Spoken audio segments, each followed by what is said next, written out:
Inscreva-se no canal Linha de Divisa, deixe seus comentários e acione as notificações.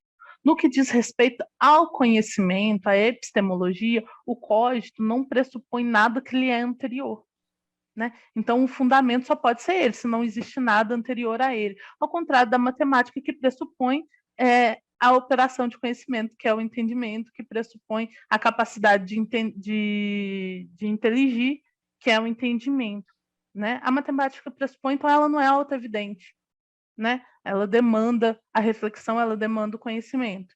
O cogito não. O cogito é algo evidente, é autoevidente, né? E, portanto, primeiro, no que diz respeito ao processo do conhecimento, tá? Mas aí, bom, esse cogito, ele é criado. Esse pensamento, essa ração humana, ela é criada. Então, no que diz respeito à existência, né, e aí a gente está falando, então, de ontologia, né, no que diz respeito à ontologia, à existência, existe algo anterior ao cogito. E o que é anterior ao cogito é Deus, né? Porque Deus cria, e é Deus que criou o cogito. Então, e o Descartes se propõe a justificar a existência de Deus, e não só se propõe, como ele precisa fazer isso. Porque o Descartes, ele, ao alcançar o cogito, ele estabelece uma ideia de gênio maligno, né?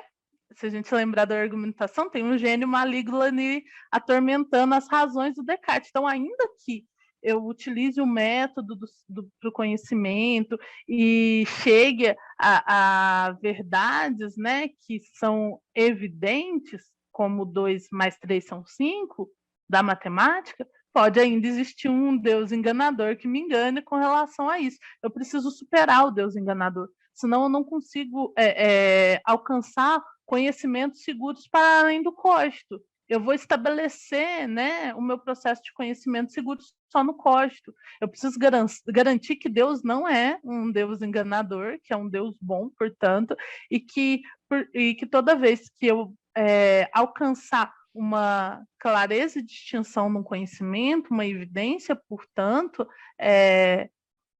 eu não vou estar sendo enganada por um gênio maligno. Então, toda vez que eu alcançar o conhecimento, 2 mais 3 são 5, não pode existir um Deus, um gênio maligno me enganando, né?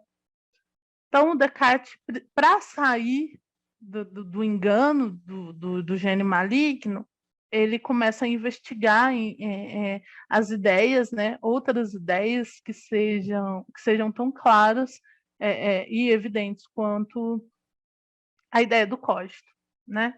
E aí o Descartes vai chegar na ideia de perfeição, né? E ele vai dizer assim, olha, tem todo um debate com relação a causa e efeito, né? Que uma ideia, eu sendo um ser imperfeito, não poderia criar em mim uma ideia de perfeição, então precisa existir uma causa exterior a mim que crie em mim a ideia de perfeição, né?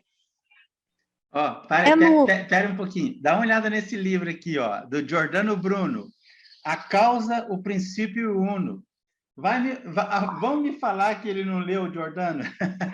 Não tem como, né? Eu preciso ler o Giordano Bruno, não conheço. Olha, a obra dele é muito maior do que se pensa. Eu entrevistei o Luiz Carlos Bombassaro, que é o maior tradutor do Giordano Bruno no Brasil. Ele é do Rio Grande do Sul. E ele mandou para mim 4 ou 5 dos livros que ele já traduziu e tem mais uma quantidade enorme.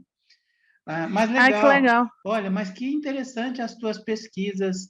Ok, você quer falar mais alguma coisa? Porque eu já vou caminhar, assim, vou só perguntar, porque você está começando o doutorado, né? O que você vai investigar no doutorado? Você quer falar mais alguma coisa sobre as tuas conclusões? Sim, só concluir a argumentação acerca do Deus, porque aí o que o Descartes percebe? Olha, existe algo exterior a mim que causou a ideia de perfeição em mim. Essa coisa externa a mim é Deus, né? E aí Deus tem todas aquelas características que compõem a sua definição, né? É o supremo bom, é onisciente, onipresente, onipotente, né? E aí o engano não pode ser uma característica de Deus, porque o engano é uma falta. e não comporta na definição de Deus a falta. Então, é aí que o Descartes fecha o argumento. Toda vez que eu tiver uma ideia clara e distinta, Deus garante que ela é verdadeira, né? É assim que a interessante. gente... Ele passou pano, claramente, porque ao longo do desenvolvimento do pensamento dele, ele foi buscar num gênio maligno. E ele fecha falando que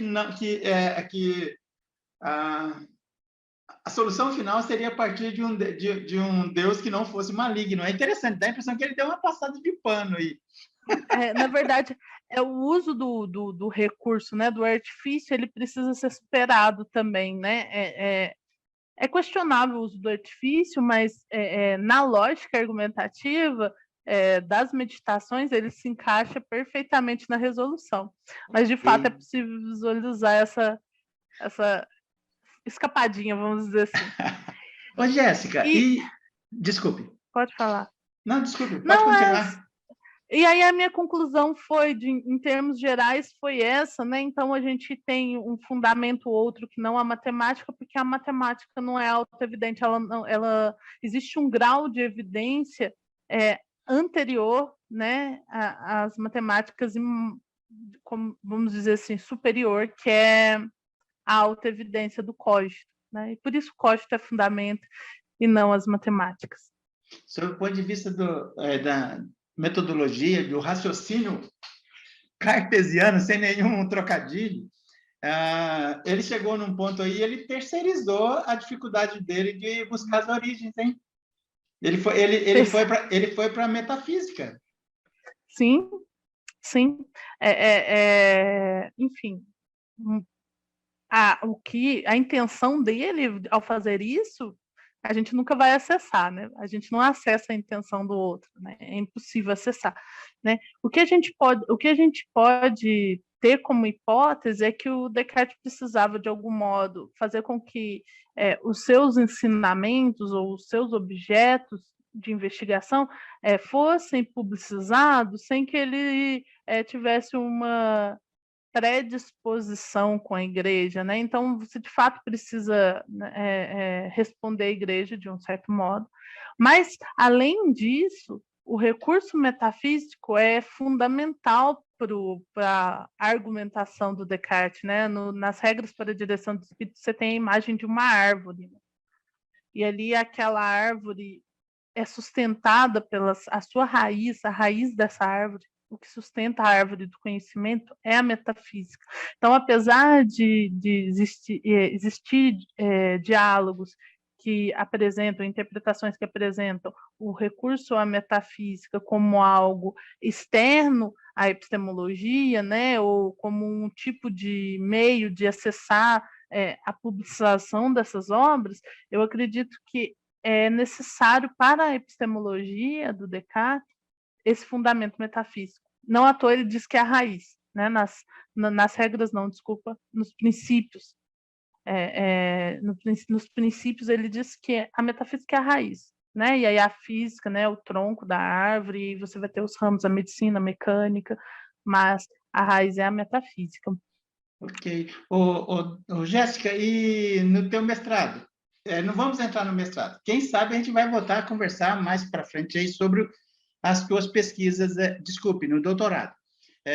Mas qual é o objeto da tua pesquisa no doutorado? Só o objeto, não vamos entrar no mérito não, senão a gente não sai, não sai daqui hoje. A gente não sai daqui hoje, está muito agradável, mas a gente precisa fechar. Qual é? Não vamos fechar, não. Eu vou esperar o segundo convite. Tá bom. Ele já está feito, tá bom? Tá joia. A gente tem muito o que conversar. O meu doutorado, eu trabalho uma obra, como eu já falei algumas vezes aqui, é uma obra que não foi publicada pelo Descartes, foi publicada póstumamente. É uma obra mais voltada à física, à análise dos fenômenos físicos, né? Então, o Descartes se propõe a entender a natureza da luz, do movimento, do fogo, enfim, dos elementos de um modo geral, a composição da Terra, né? Que é o Le Monde, né? A obra que eu trabalho. É uma obra de cunho um pouco mais científico, apesar de envolver também metafísica, envolver epistemologia. O Descartes ele sempre faz um intercâmbio desses temas em suas obras, né?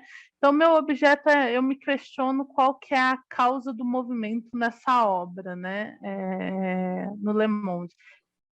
De um modo geral, o tema do meu trabalho é o movimento e a criação divina no Le Monde.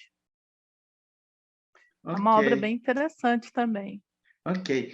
Jéssica, muito obrigado. A gente volta a conversar outras vezes, tá bom? Tá, Joia, muito obrigado pelo convite. Foi um prazer enorme conversar com você. É sempre bom poder prosear com um mineiro, Deodato. Muito obrigado mesmo. Ok, um abração. Até. Inscreva-se no canal Linha de Divisa, deixe seus comentários e acione as notificações.